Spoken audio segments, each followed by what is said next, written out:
these, Nikolai, these media lights? No. They're like USB, really slim, got a little control on them. Just plug them in, just go behind your monitor just for backlighting. Yeah, I'm using LED strips instead. Yeah. I Mm. mean, they're very small. I suppose they're good if you're on the road like me here. They're really Yep. useful. Mm. Kevin, I think we're on air. You need to do your thing. I was just Are we? changing my name. There I am. That's me. Welcome, everybody.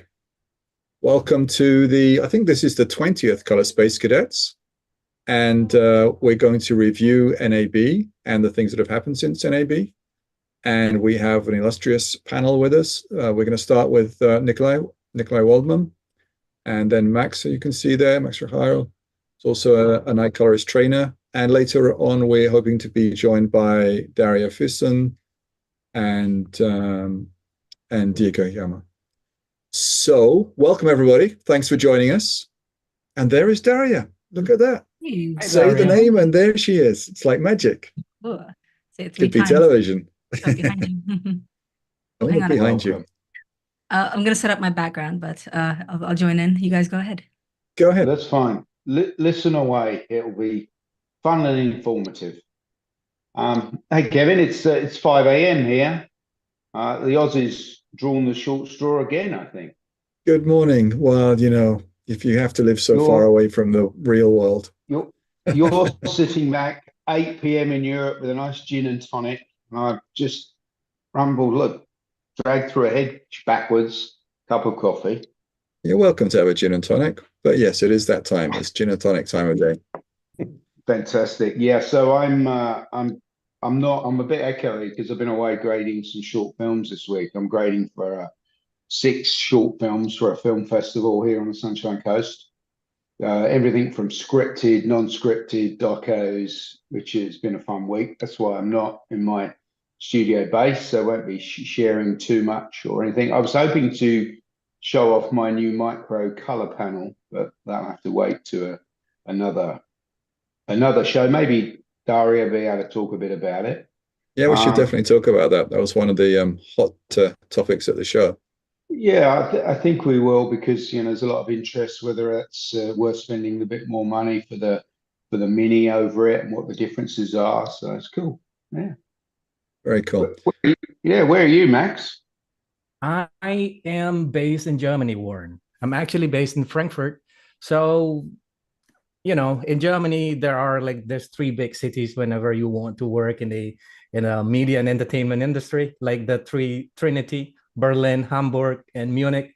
But I strangely ended up in Frankfurt. But it's nice. It's nice. It's okay. The city is very nice.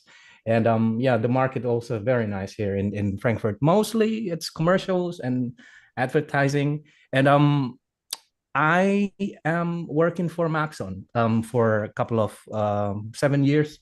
And at Maxon, I don't know if people know Maxon already, but Maxon is a software company, and we are giving solutions for productions, pre-productions, and post-production. So we have like a 3D software available, and also like a tool for compositor, colorist, video editor, and you name it. We have what you want. I mean, if you ever need any like video solutions or 3D solutions, if you search for Maxon, then you'll stumble upon like the solution that you probably will need. I thought you were going to say if you ever need it, come to you for like a free license. Oh, I thought free T-shirt that you. Well, I don't mind. About the free license though, what nice at Maxon is that we have like the 14 days trial. So if you really want to play around with the tools, get to know the tools, there is like a trial versions for 14 days. It's full versions. You can like try every single features that is available. And I think in this year in NAB, there are plenty of like a cool features got released, and we'll got to talk about that later. Good, thank you. Nikolai, where are you? Well, I'm based in Gothenburg in Sweden. Gothenburg is the 2nd largest city in Sweden on the west coast. And yeah, I'm running a small boutique post house here, where we do everything from DIT work to deliveries and everything in between. So yeah, that's kind of the work we do, and it's mostly feature films and TV series. And did you go to NAB with a view to buying, or Well, this year I couldn't make it to NAB, but I'm always go to IBC, so I pretty much up to date anyway. knew And what was coming? read a lot. Yeah. Hey, And Nikolai, sorry, Nikolai, you're not supposed to say that. This is about NAB show. I Just know. say, yeah, I was there. It was fantastic. My feet were sore. It went to the Sphere, usual stuff. People will never know.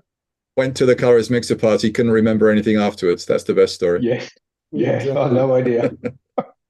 Well, I know how those are. It was a great giveaways. mixer this year. We were back to pre-COVID numbers and strengths, and we found a fantastic new location with a great bar staff actually that were really good at mixing cocktails and stuff. But Nikolai, you're here to talk about the change in monitors, and so you have quite a history with monitors, don't you? Well, yes, I started off buying a Flanders monitors like 10, 15 years ago, what is it, maybe 12 years ago I started, and I've been with Flanders most of the time. We actually also have an ISO at the work, and that was just because Flanders didn't have an HDR monitor a few years ago, so we went with the ISO instead because we needed to do some work. But otherwise, we are quite happy with the Flanders monitors. But we're also happy with the ISO monitor. So the quantum dot OLED technology was quite the talk of the show, and I understand you have one of each. That is a 32-inch and a 55-inch. Yes, the 30 exactly. And I have those in the same room. Well, we have some pictures. Maybe we can put those up. Yeah. Yeah, this is the room where we also have a Christie projector. And in that room, if we go to the next picture, no, that is the other grading room where we have the ISO, but here we have both Flanders monitors at the same time. So we have one for the clients in a big sofa, and then we have one for the colorist. So you can see the details. And one thing which is quite nice with this monitor is that you can set your own custom nit values. So we have made one profile when working on the projector, so we can actually use the monitor, and we have put it down to about 50 nits. So it matches pretty much the big screen. And so then if we need to look at details for masks or any other other problems, you can see those much better on the monitor than on the big screen. Wow. Hey, Nikolai, can you just give a bit of history on your facility? The photos look great. When did you start, and what market are you in? What are you working for? Just give the viewers a little bit of history there and what sort of stuff you're doing. Well, the company I have now, CanFilm, we started that 9 years ago. And well, I've been working in film since the mid-90s. But there was no really big post facility in Gothenburg.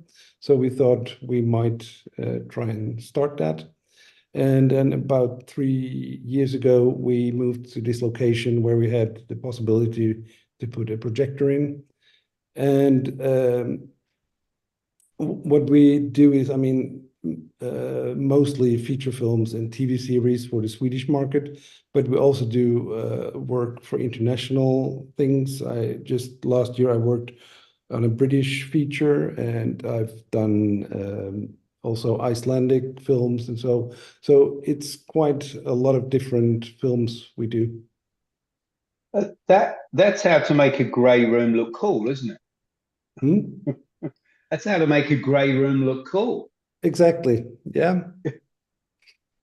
I That like it. there is a 3 hours documentary of fish, so it's just 3 hours of underwater nice pictures, which is quite nice. Yeah, I visited Nikolai's shop, I think 2017 or 18. Did the podcast when I was in Gothenburg, and it's really cool. So you still have the same two-room setup. Yeah. Well, this is a new facility actually. The other one Oh, not the was in a smaller. It was in a basement. right. So you've moved to the new one. Okay, Yeah, great, exactly.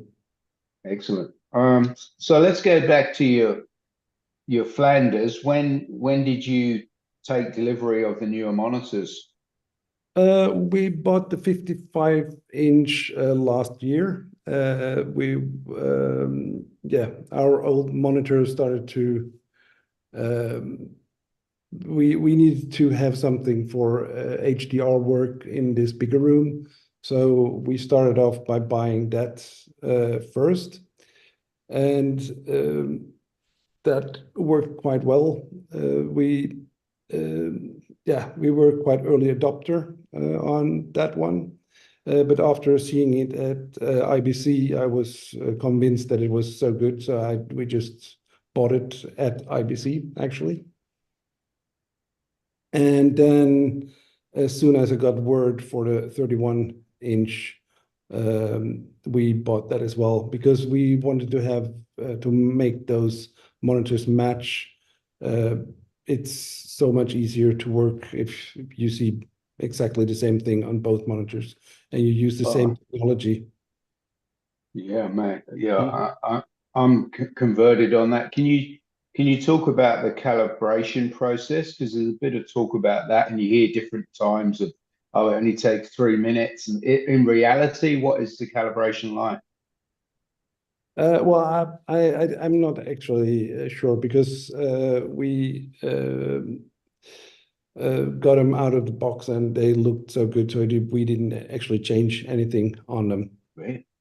Yeah. But they have the Gaia Cal calibration in them, Yeah, don't they have they? the auto calibration, so it is. Yeah. But we checked them and everything looks fine. So I don't want to change anything if it's not broken, kind of. And do you see any difference? Because the 55-inch is brighter than the 32-inch, at least in theory. Do you see a difference, or you don't go above 1,000, so you don't notice it?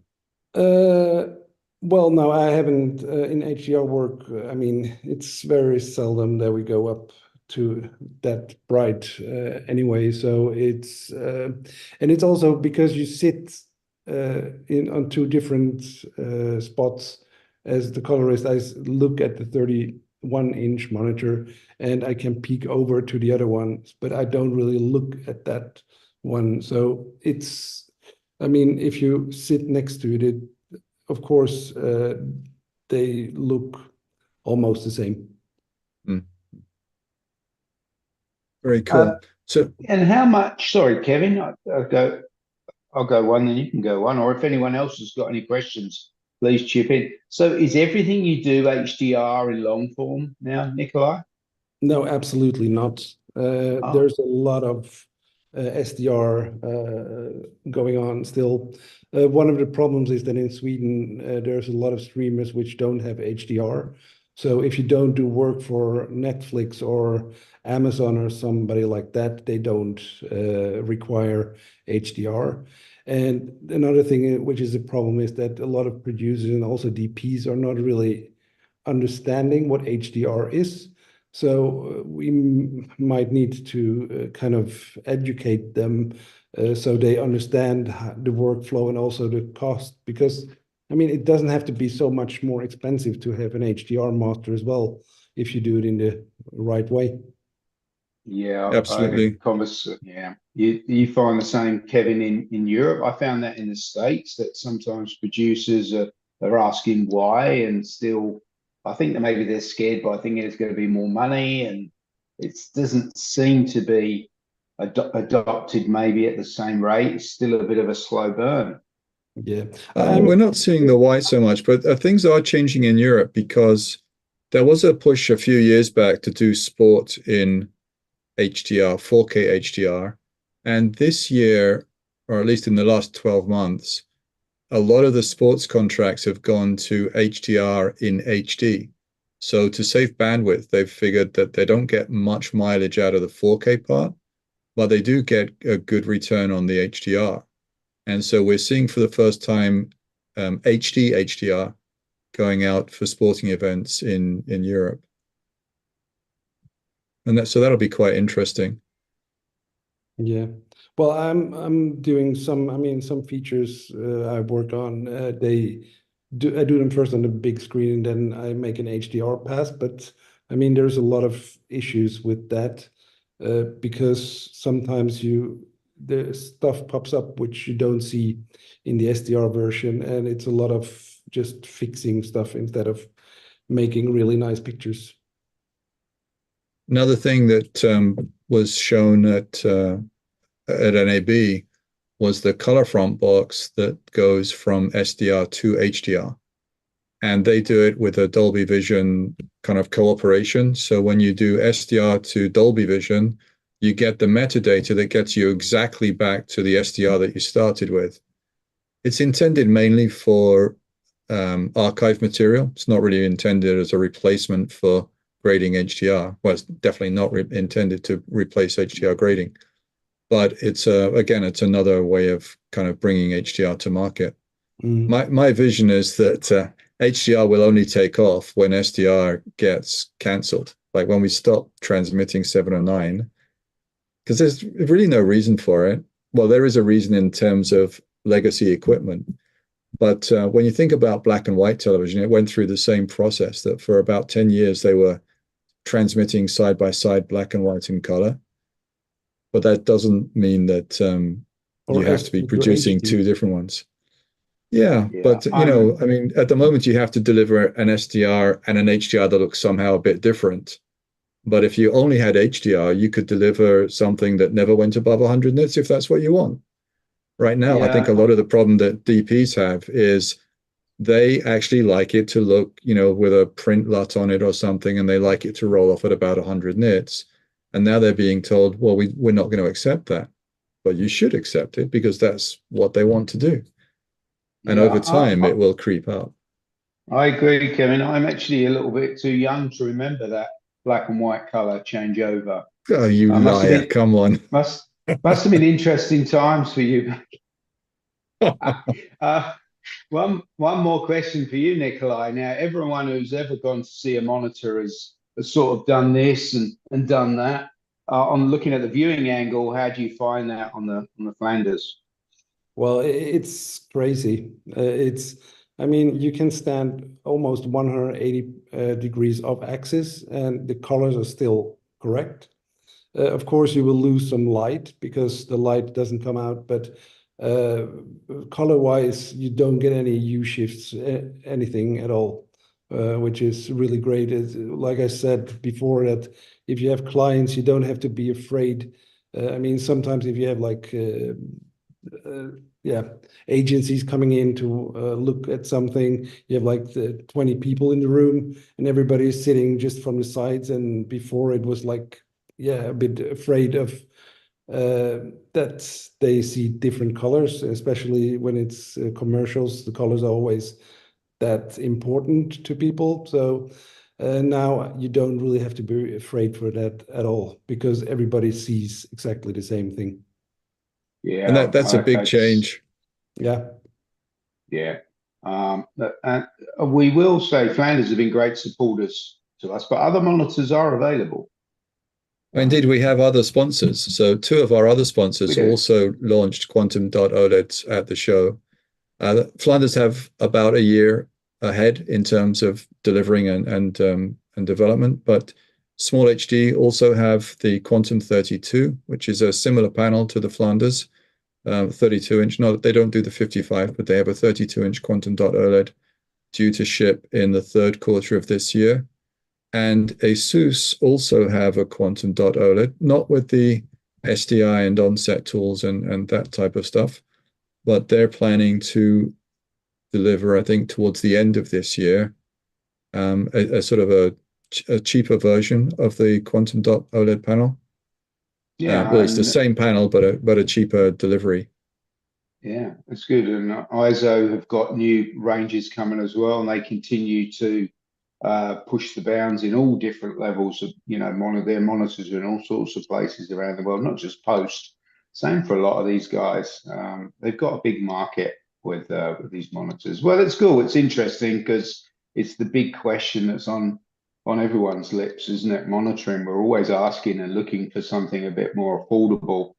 And now we're finally sort of not just that, but we also the quantum dot OLEDs make it possible to have the same technology on set, same technology in the grading suite, and the same technology in the home. And that's the first time we've actually had one technology that could be in all those spots. And I think that also is something very significant. So we'll see. So yeah, monitoring, that was a big thing at the show. One of the other big discussions at the show was around the Blackmagic booth, as usual.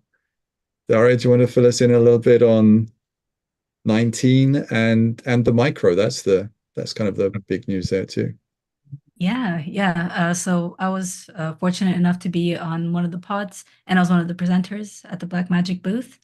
So big release, full version release, version 19 is out.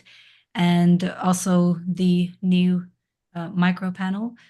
So it is substantially smaller and lighter. So just like the previous micro panel, it is intended for like location work, right? So you should be able to carry it. And this one's small enough to fit into your backpack legitimately. So you take it with you. It is Bluetooth enabled, so you can set it up with any device that supports it. So it is advertised really heavily as featuring an iPad. I've used it with my Surface Pro. It works just as well. And then, any like workstation basically that has a Bluetooth reader. It's lovely. The developers talked quite a bit about how they developed the trackballs and the rings, right? So these were completely unique, like they're unlike any panel they've used so far. And that is because it's so scaled down. They had to make sure that the trackballs didn't wander, right, during transportation. If you pick up this thing and you just want to shuffle it to like somewhere else on the desk, because it's so light, there's a real risk that it's all just going to start drifting. So I think they went through like dozens of iterations of trackballs and rings until they found like the current design.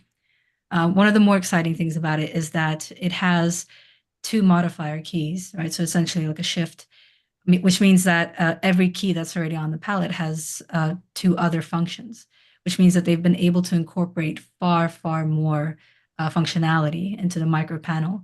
The old version of it was kind of limited to just, 1 key per action, and it was pretty much the adjustment controls, right? And like the primaries palette. Whereas now it's getting very close to the behavior of the mini panel. I mean, obviously you don't have the viewers, so you don't have that level of control over the curves, for example, but still there's a lot you can do. You can make windows, you can run tracks, like all those sorts of things. Like it's a lot more elevated. And it's also like crazy cheap.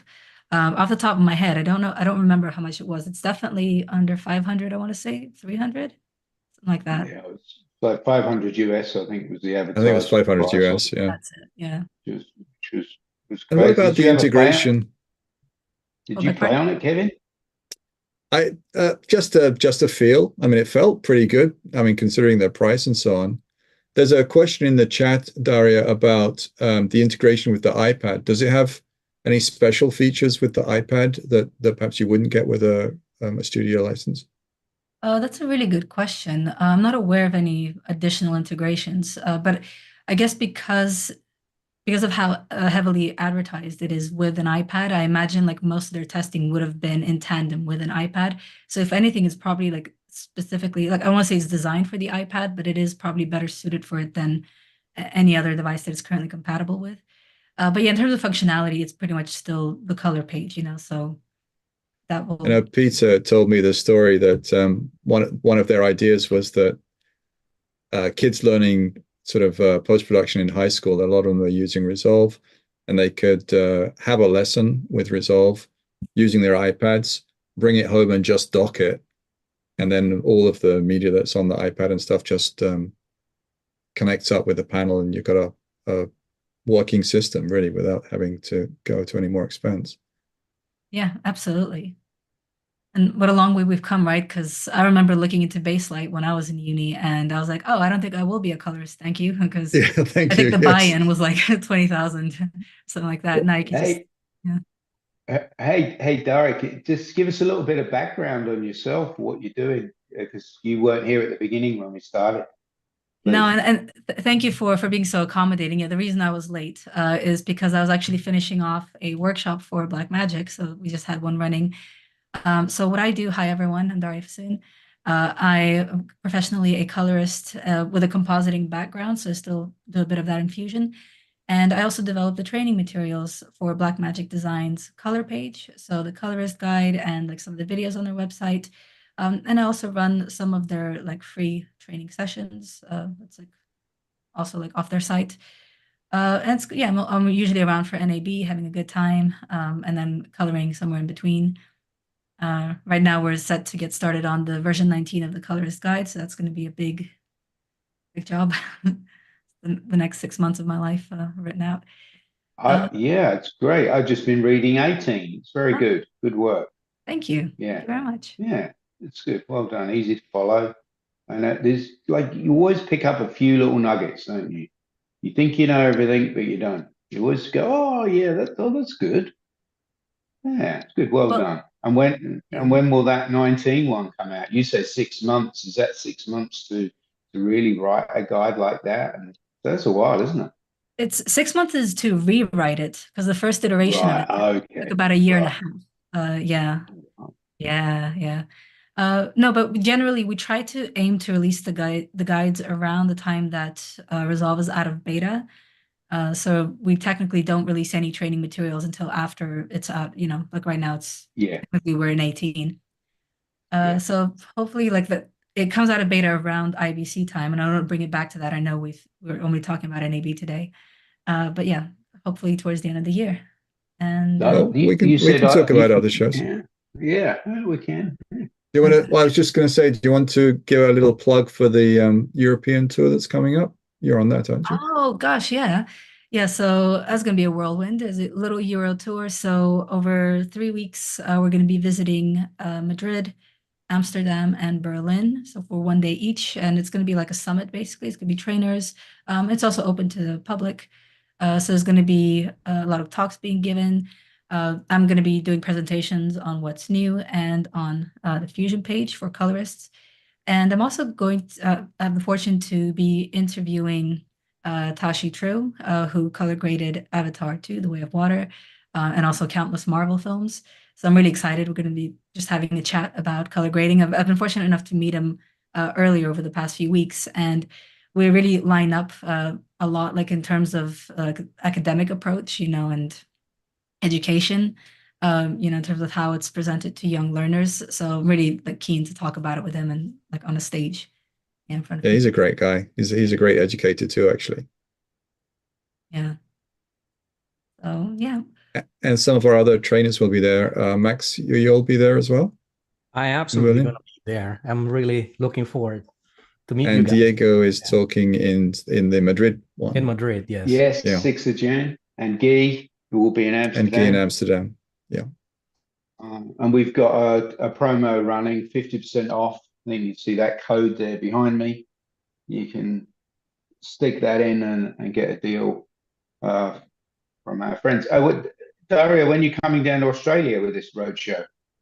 Oh gosh, yeah, we need to. Obviously, like that's the home turf, isn't it? We need to go down, do a little Australian tour. Gold Coast, Sunny Yeah. Coast, down to Melbourne, across to Perth. It could be at least a month, I would imagine. Yeah, absolutely. Should be easy for Blackmagic. They're in Australia. Yeah, Grand Petty's hanging out there anyway. So yeah. Are you able to show us a few of the things that you like in the new release? Absolutely, I can. Can I screen share? You can. Let's see. Do I have access? Go. Oh, there we go. I have. Let's share, and there we go. So I've already got a project open. This is the one I'll be using on the Euro tour, but I'm not going to be showing you anything from the tour. I just want to show you some things that I am very practically using right now with version 19, and also a couple of like really understated improvements in version 19. So number one, and this might come as a surprise, actually keyboard customization, right? So it now has wider support for node contextual menu actions, right? So these are more mappable to your keyboard.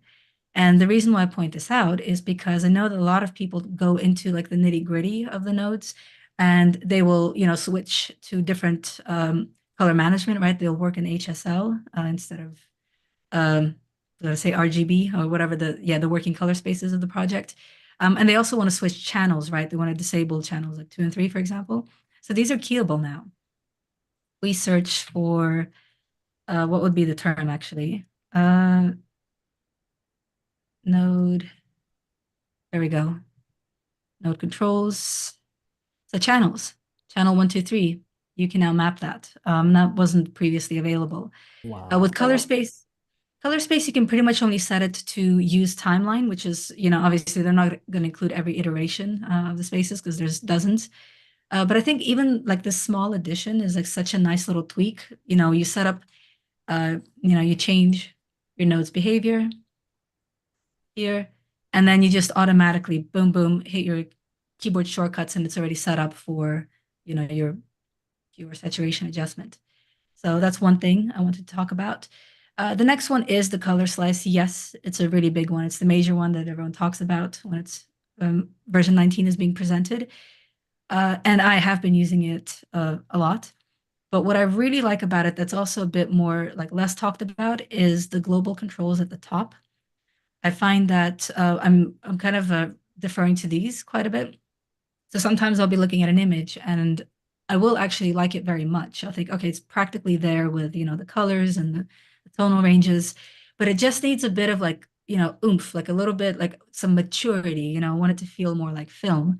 So I just go for the general density control, right? And it will just add that like density to the saturation of the colors, right? So it means that it's increasing saturation while decreasing luminance. And with just one little adjustment, it's given me like this really nice effect. And I didn't have to target skin or red or anything. It just did it all in one fell swoop. It, affected the yellows and the greens as well. So don't miss out on the global controls. I think they're a delight, and they're just a little addition to the clip. And I can say that about the film look creator as well, because that was the other big announcement, is that this new effect that is kind of like a neutral film stock emulator. Well, I don't say neutral, but it's almost like a Blackmagic film stock, because it's not trying to emulate any specific existing film stock out there. But it's also quite nice because it is built into the functionality of the tool, right? So it sets up the clip for photometric behavior, which means that just by adding the tool to a clip, see, this will be creator, there we go. You instantly see a shift in the image, and again, that could be, you might not even choose to do that much to it afterwards in terms of like the individual effects. It could be a starting point, you can blend it in if it's too strong. And that is also like a little, look at that little density adjustment, control the shadows quite nicely. And then keep going. Yeah, man. I'm working on new FX PhD 19. Man, I think this is really good, this film look thing. I've just had a little play on it, and man, there's some good stuff there. I can look back and go, how long is that taking me to do that? And we can't lose sight of the picture. Yes, if you are doing big stuff, big productions, yeah, you may not be using it, but there's so much stuff, isn't there, that we're creating just for the normal everyday stuff. It's such a nice thing just to get in there and just play around, and the tools feel really good. I think they've done a really good job on it. Yeah, I agree. I'm loving the creator tool, particularly the split tone is a nice touch. Just a little bit of that in there is quite nice. I'll tell you what my favorite feature in 19 is, and I'm going to say this because I doubt anybody else is even bothered about it. Having a fixed playhead on the timeline. I just love that. Takes me back to the telecine days. I have always been jealous of the cut page because of that, both the fixed playhead and the edit mode. So the trim mode, I mean, like, yeah, on the middle, but yeah, love that, especially for like a final, like QC, you know, just going through the timeline. Absolutely. Yeah. You don't want to move your mouse all the time. But yeah, it is also like the ability to double click. I don't know if I have enough trimmable media. Oh, there we go. So you double click, you know, and it opens up the same type of trim mode that we have in the cut page. And it's just so lovely. You could see it frame by frame. You got these reels. Love that. Would you like another couple? Like I got a couple of small ones. Yeah. Okay. So again, a little bit, it's exciting, but it's a little understated, is the RGB, where is it, mixer? All right, so it was introduced that there's now an auto normalize button on all of the channels, right? That will keep a consistent luminance in the channel as you adjust the intensities, right? And I'll be honest, like the first few times I used it, I was like, okay, I kind of see what this is doing. It almost feels like a split tone look. And it does some interesting stuff, but it's also really like aggressive, right? Like to the point where it's almost unusable. And so I kind of love the tool, but I feel like I can't use it until it finally dawned on me where it really excels. Okay, so I'll show you on this clip what it looks like. So just for anyone who's not used the RGB mixer, if I pull one of the values up and down, you can see that it is super intense. Probably one of the more popular applications for RGB mixer so far has been in monochrome mode, where you can do some really neat things with exposing, well, not really exposing, but, you know, like adjusting the luminance values of individual channels in a black and white iteration. With auto normalize, what I can do is, let me just drag up the green again so you can see the difference. I enable auto normalize, and it now is just focusing on amplifying the green elements in the shot. Unfortunately, the opposite of green is magenta, which means that the magentas are also being enhanced. All right, so all the seats have gone bright pink, and also their skin. Right, so anytime there's a human in the shot, that's where this tool becomes a bit tricky, because then you start thinking like, well, should I use a secondary tool? Should I introduce windows and protect the skin? And then it just feels like you're making your workflow too convoluted. So then it occurred to me where it does work extremely well, and that is in creating highly stylized shots that don't feature people or skin, right? So establishing shots, or, you know, just these types of like B-roll, you know, pickup shots. So for example, here, you know, just to make it a bit more dynamic, I didn't really like the color of the light that was on the side of the building. So pick up the red output, right? And just make it like this really fiery orange. I could, let's see, add a bit of blue to the shadows. So increase my blue output. And I can also maybe work with the green output, also reduce that. That makes it a little bit more cerulean in tone, right? So this is just playing around with these channels. So that's before and that's after, and that's created such a more stylized image. And once you start thinking about it in those terms, that's when you could start thinking about like reintegrating, you know, the human element. I'll show you another one as well, like in this shot. So it's a good drone shot, but it's kind of like destined to be very flat because of just how neutral all of the surfaces are. You've got, you know, these snowy white regions, and then you just have a lot of gray, you know, the buildings and the stands and the roads. Really the only like chromatically interesting thing happening here are these little red accents. And, you know, if you were thinking to yourself, well, how do I saturate those or emphasize them? Obviously, you can go into the color slice, or you can create a red vector, or many of numerous tools, HSL curves or color warper. What you can also do is, let me just collapse my clips so you can see this better. There we go. You can go into the RGB mixer, right? So auto normalize the red output and just push that up. Right. So again, it's pushing up not just the red channel, but also its opposite, which is cyan. Oops, sorry, where was that? Not remote grading. So I'm going to full screen this, and that was my before, and that's my after. And that was just one motion, right? To pop out those reds and also like push all this cyan into the snowy areas. So sorry, before. Cool. And after. And obviously like the red is way too punchy now, like it is starting to bleed. So you can still tone that down. You can go into one of the other tools, HSL or the color slice and just maybe make it more dense or just desaturate it, that's fine. But I just love how like, oh, that took one motion to essentially create a look. So very pleased with that. Yeah, cool. It's great. Is it me or we just don't key as much anymore, do we? You don't, sorry, you don't care. Well, don't key. We don't key. No one qualifier. I was like, wow, that's harsh. No. Very good. I love it. It's a great demo. We just don't, there's a lot more ways now that we can do things in a more primary way.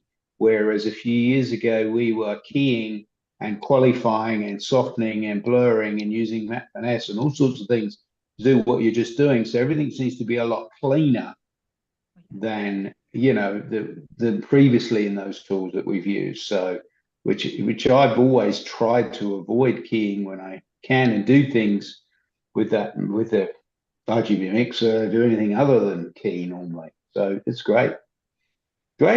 Thanks. Yeah, there's a lot of artifacts. That's artifacts. Yes. Yeah, absolutely. I'm completely in agreement. Is that if I can avoid a key, I will avoid it because if you're doing this on a primary level, you're not going to have like errant pixels floating around and something being graded and something next to it not. So yeah, absolutely. Just it's so clean and I love it. Yeah, I like it. All right. Thanks. That was fantastic. Thanks for those insights. There's a few nuggets in there. They're always happy to produce those nuggets. Yes. Let me stop my screen share and hand it back to you. Thank you. Cool. All right. Max. Over to you, Max. Yeah. So what should we talk now? Magic bullet. Yeah, let me talk about Maxon story a little bit. All right, get your drink ready. So at Maxon, we have released a very nice particle features for Cinema 4D this year at NAB, and it's quite big because for years, for like long period of time, user has been asking about it, and we kind of like cannot cater that yet, but now we have the answer, and you can like do particles magic right inside Cinema 4D. So you can create cool stuff like smoke or fires or any magic dust in Cinema 4D right away. And that's like the biggest features that we have in NAB this year, and it was quite fantastic. But the other thing is that there are plenty of tools in Maxon that sometimes got, overshadowed by the big tools. And I just found my, my favorite tools just recently. And I feel like I should have played around with this tool like so long time ago, because this is so fantastic. And that tool is called Real Lens Flare, which is like, just released a couple of years ago. Yeah, I think last year.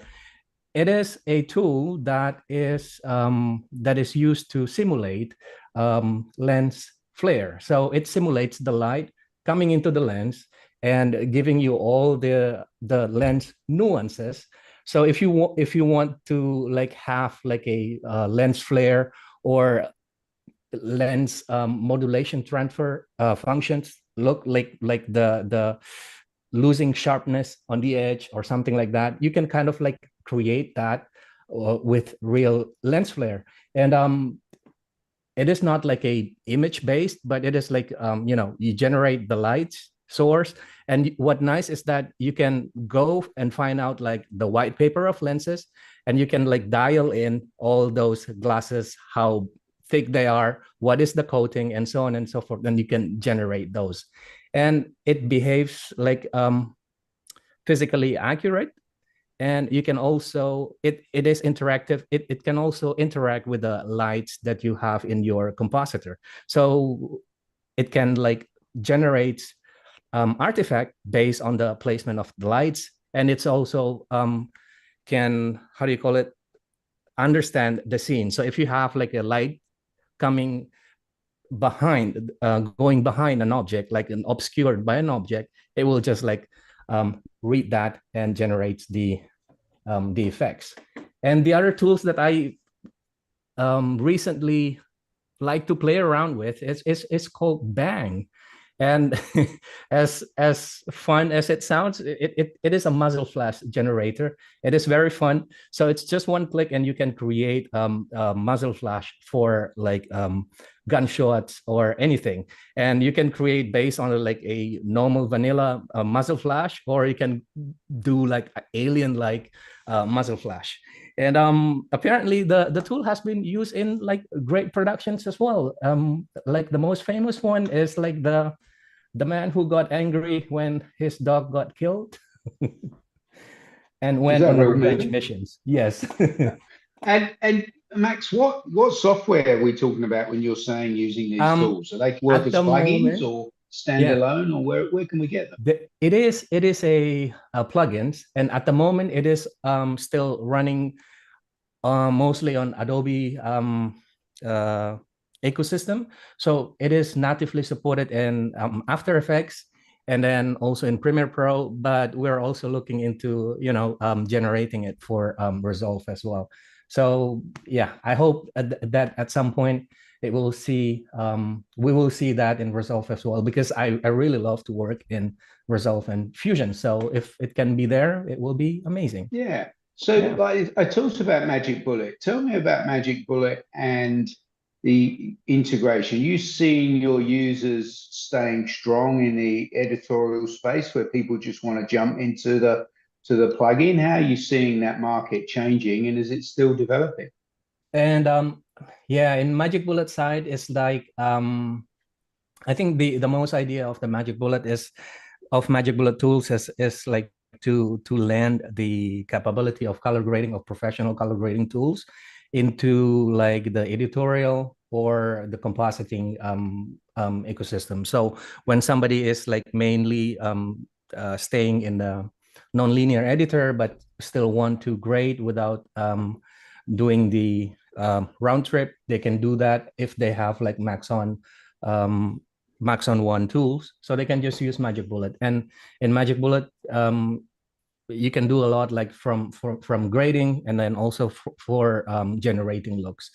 And Magic Bullet is also running in Resolve, and I normally use that for like simulating like light leaks or simulating diffusions, for example, because it was developed in tandem with the Cinema 4D developer. So what nice in Maxon is that there are like people from video background and there are people from like 3D background, and they just collaborate and they create something cool.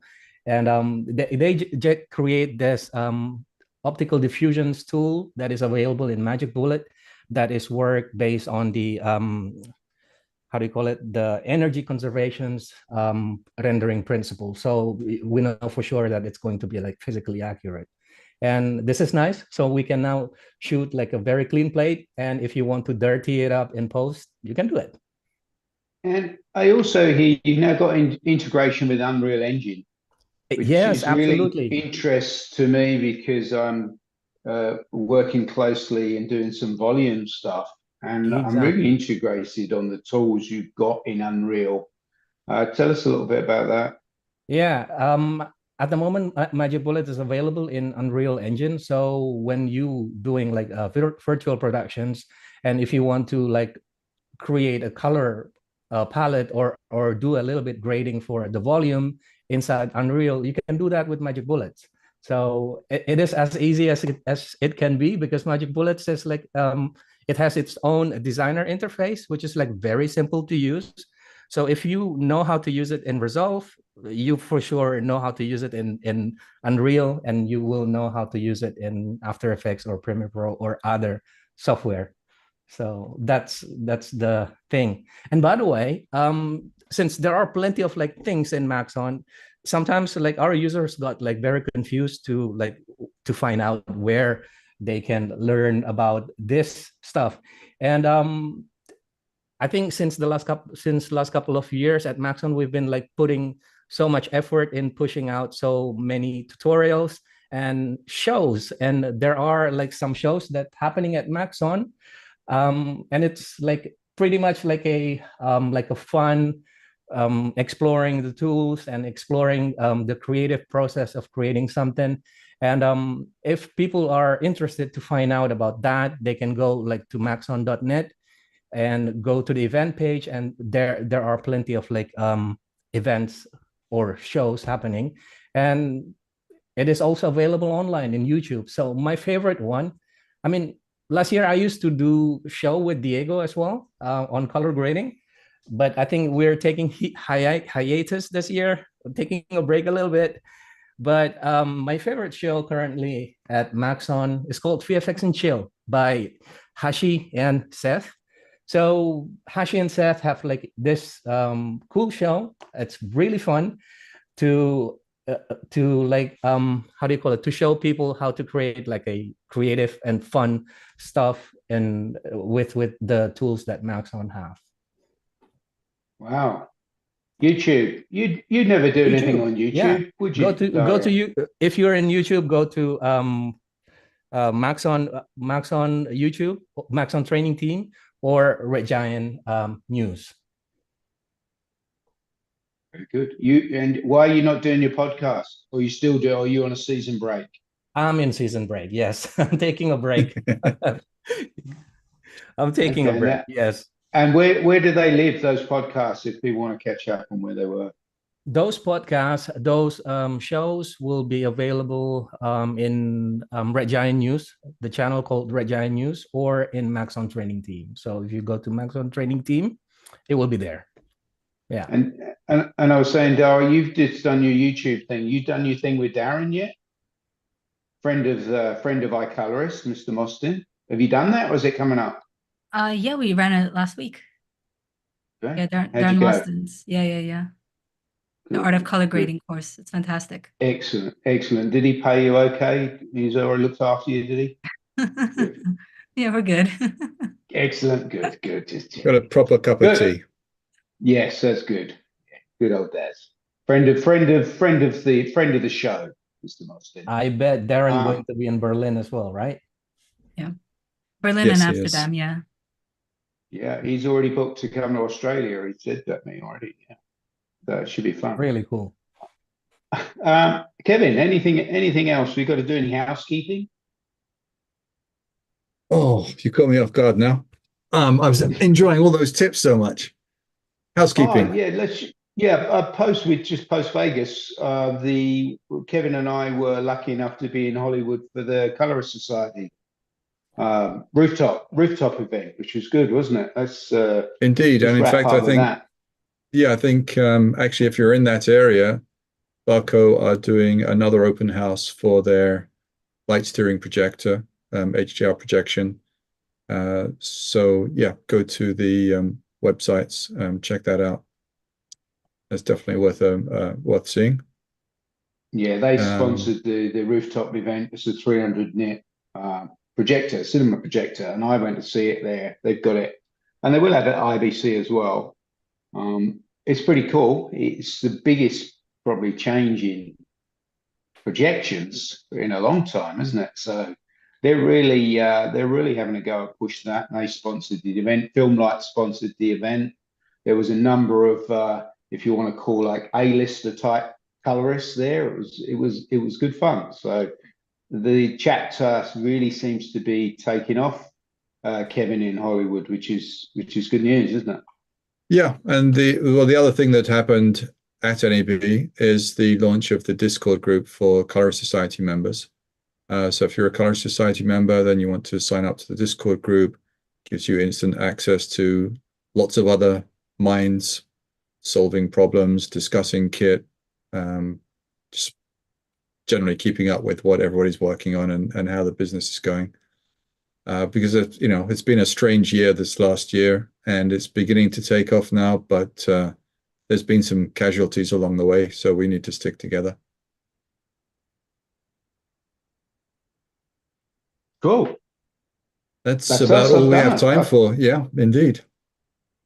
That's fantastic. You guys, you sleep well. I've got the rest of the day to try and stay awake. So yeah, why aren't you?